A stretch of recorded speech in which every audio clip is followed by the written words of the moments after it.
Croeso, Failta, welcome to Mark Ivor and Melville Alexander, McGrady's and the Grim Reaper from the West Coast vlog of the British Isles.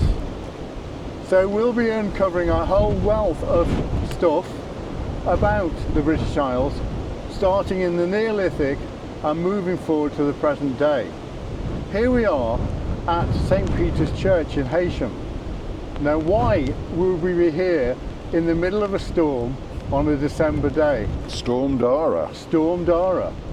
This is actually a missionary site, a missionary where Patrick would have landed his missionaries via Columba to land on the British mainland, or Patrick's, nobody's quite sure, possibly the descendants of Patrick.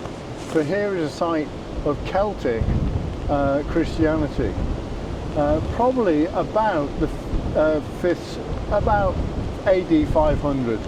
Nobody's quite sure, but this is a lump of rock that sticks up into the Irish Sea, where you would have approached on a nice summer's day, but here we are on a horrific winter's day. We're going to go and look at the sea from the graveyard. So as you can see, it's pretty wild out here today. I'm told it's about 40 knots at the moment. Yeah, there's an amber warning for wind damage here and red wind damage warnings elsewhere. Yeah, it's not a great day. But as you can see, it's nice, it's okay, and they wouldn't have been open to attack on a day like this when they lived here. They'd be more open to attack on a calm day. But an interesting place to be buried, looking out over the Morecambe Bay. Sometime in the 8th century, the Vikings came to northern England. They started at Lindisfarne and they slowly spread across the country, till eventually half the country was under what's called the Danelaw. In front of me, there's something called a Hogsback stone, and this is apparently one of the finest examples of this. It's about 6 foot long and it's covered in figures. On the side you can see there's deer and what sort to be wolves or dogs and 2 men. They look like gingerbread men to me, but there's various interpretations and nobody's quite sure. Having been to Kirby Stephen, there's actually something called the Lockie stone, and they actually look like Lockie on the stone in Kirby Stephen without the shackles, and possibly this is a combination of Viking mythology mixed with early Christianity, because even though the Vikings who came to England were mostly pagans, they slowly started to convert, and many of them will have been Christians. There was an earlier battle of Winwade in 655 between Northumbria and Mercia, and Mercia at that time was a pagan kingdom. Northumbria was a Christian kingdom under Oswiu. Previously his father had converted after going off with the monks, apparently at Iona, nobody's quite sure, in Scotland, and then coming back to rule Northumbria, and it was very much under Aidan's influence, who really brought Christianity to England from the north, as opposed to the common story, which is actually from the south under Augustine.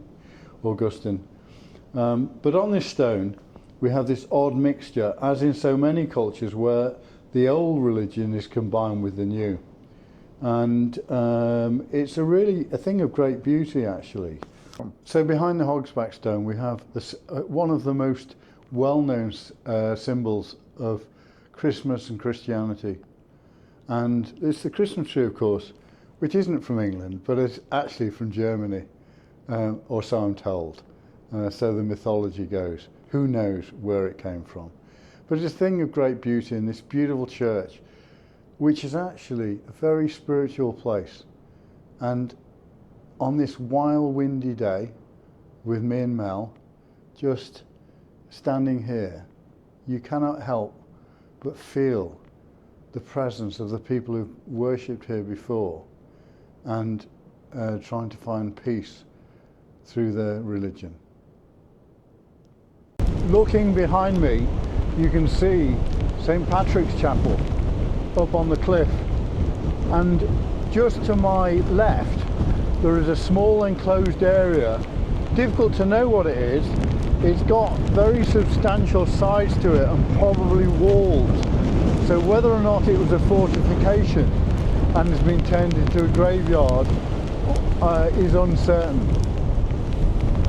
Here we are coming up in St. Patrick's Chapel, the earliest part of the church site, which is right on the top of the hill, through the little windy path, and you can see where the people walking up for about 1500 years have worn away the rock. Quite remarkable.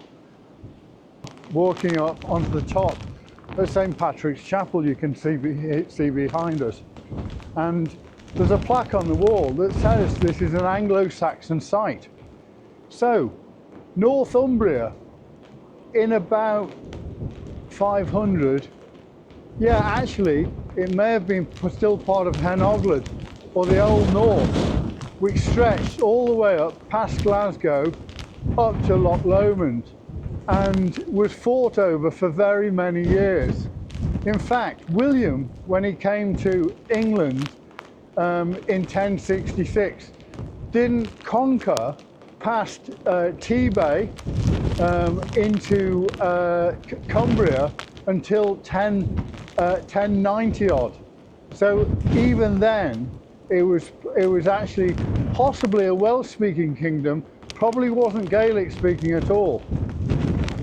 Here I am in the corner of the chapel. It's fairly small. He probably would have slept in it, I would have thought. And it's pretty thick wall, so it would have been a fairly good defensive site against people who'd want to kill him, to kill off Christianity. And yeah, it would have been a harsh existence, this. No wonder they probably didn't live long and ended up where I'm going to show you now.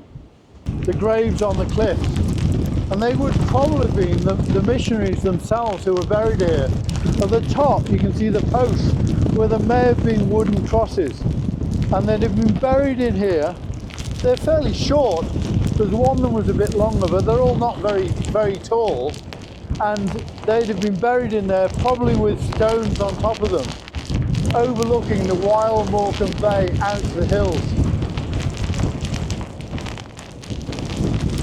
So behind me we've got St. Patrick's Chapel and St. Peter's Church below it, and you can see over to the Lake District. You can also see Cartmel, which is where William the Marshal had his think tank, a great man who was actually present at the signing of Magna Carta, which is crucially important to all the Western world and its thinking. So that's very beautiful. But if I walk round, and the cameraman Mel just follows me, we'll see how we're completely messing up the nation, because we're building these monstrosities, which is Heysham Power Station and Heysham Port, close to these very important historic sites. And that'll take 1,000 years to decommission, I would have thought, by the time all the waste is properly dealt with. So we've really got to think through what we're doing with the country before we do it, and think to the future.